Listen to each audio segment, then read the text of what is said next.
उपमुख्यमंत्री अजित पवार यांच्या निधनानंतर नाशिकच्या राष्ट्रवादी अजित पवार गटामध्ये गोंधळ झाल्याचं आपल्याला बघायला मिळतंय। खरं तर गटनेतेपदी सीमा ठाकरे यांची नियुक्ती केल्यानंतर हेमलता पाटील यांनी नाराजी व्यक्त केलेली आहे। खरं तर त्यांना अजित पवार यांच्याकडून गटनेतेपदाचा शब्द देण्यात आल्याचा दावा त्यांनी केलेला आहे। आपल्यासोबत हेमलता पाटील आहे।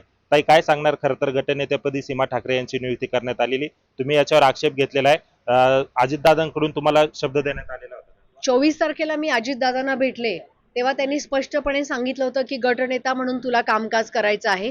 त्यानंतर 27 तारखेला दादांच्या निधनाच्या आदल्या दिवशी सुद्धा दादांशी माझं बोलणं झालं, तेव्हाही दादांनी मला तेच सांगितलं की तुला गटनेता म्हणून कामकाज करायचंय। 24 तारखेला तटकरे साहेब, अजितदादा आणि मी अशी आमच्या तिघांचीही मीटिंग झाली आणि तेव्हाही अजितदादांनी मला स्पष्टपणे सांगितलं। मीनवाईल मला 30 तारखेला राष्ट्रवादी कार्यालयामधून सांगण्यात आलं की तुला गटनेते पदाच्या म्हणजे जे पत्र आहे सीमा ठाकरेचं त्याच्यावरती सही करायची आहे। तेव्हा मी स्पष्ट शब्दात नकार दिला आणि त्यांनी मला सांगितलं की आम्हाला तटकरे साहेबांनी तसं पत्र दिलंय।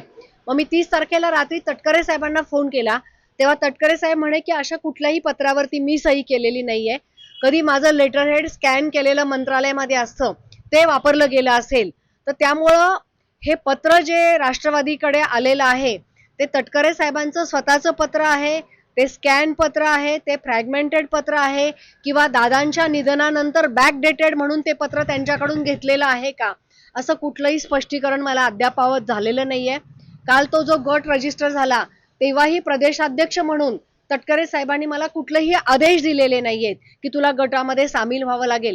त्यामुळं मला माहित नाहीये की नक्की तटकरे साहेबांची काय भूमिका आहे, त्यामुळं मीही कुठला निर्णय घेतलेला नाहीये। आता तुमची पुढची भूमिका काय असणार आहे? तुम्ही स्वतंत्र गट स्थापन करणार आहात का वरिष्ठांसोबत संपर्क साधून याचा? तटकरे साहेबांनी जर मला काही आदेशित केलेलं नाही किंवा या पत्राबाबत काही मला स्पष्टता मिळाली नाही तर मी स्वतःचा एक गट स्थापन करणार आहे। काल जे पत्र प्राप्त झालेले आहे गटनेते पदाचं, त्याच्यावर कोणाकोणाच्या सह्या आहे आणि त्याच्यामध्ये त्याबद्दल मला कुठली माहिती अधिकृत नाहीये, परंतु राष्ट्रवादीच्या 3 नगरसेवकांच्या सह्या आहेत असं मला कळलं, परंतु मला नक्की माहित नाहीये।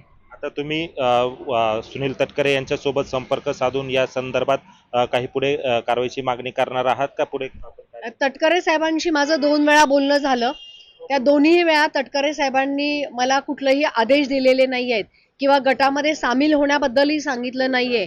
इनफॅक्ट त्यांनी माझ्या नावाचं पत्र देतो असं वारंवार सांगितलं, त्यामुळे मलाच कुठली स्पष्टता नाहीये।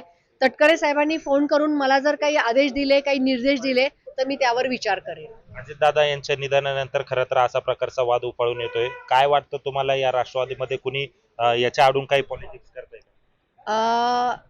दादांच्या मृत्यूनंतर अजून आठवडाही झालेला नाहीये आणि ज्या पद्धतीचं गलिच्छ आणि घाणेरडं राजकारण कार्यकर्त्यांना एकागी टाकण्याचं, सत्तेमध्ये आपण जाण्यासाठी किंवा एखाद्या शहराचं आपल्याकडे मोठेपण येण्यासाठी ज्या पद्धतीचं अतिशय गलिच्छ राजकारण सुरू झालेलं आहे, हे राजकारण दादांना अजिबात अपेक्षित नव्हतं।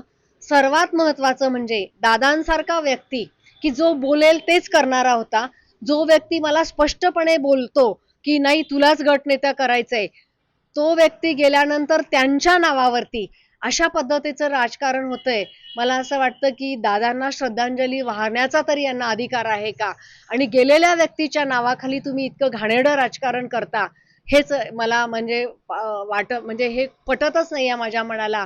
तर आता प्रत्येकजण आपला पॉलिटिकल स्कोअर सेट करण्याच्या मागे लागलेला आहे आणि मला असं वाटतं की हे जे राजकारण चाललंय हे एखाद्या कार्यकर्त्याला, दादांवरती मनापासून प्रेम करणाऱ्या असे असंख्य माझ्यासारखे हजारो कार्यकर्ते आहेत की जे दादांवरती मनापासून प्रेम करायचे, दादांच्या शब्दासाठी काम करायचे, या सगळ्यांना कुठेतरी हे अतिशय दुःख वाटण्यासारखी ही परिस्थिती आहे आणि हे कोण आणि कशासाठी करते हे मला माहित नाहीये।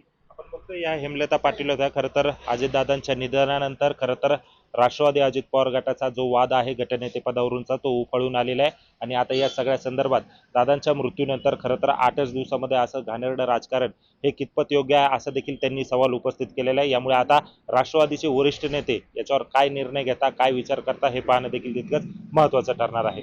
महेश माले, लोकशाही मराठी, नाशिक। लोकशाही मराठी, ऐका, पहा, जागरूक रहा।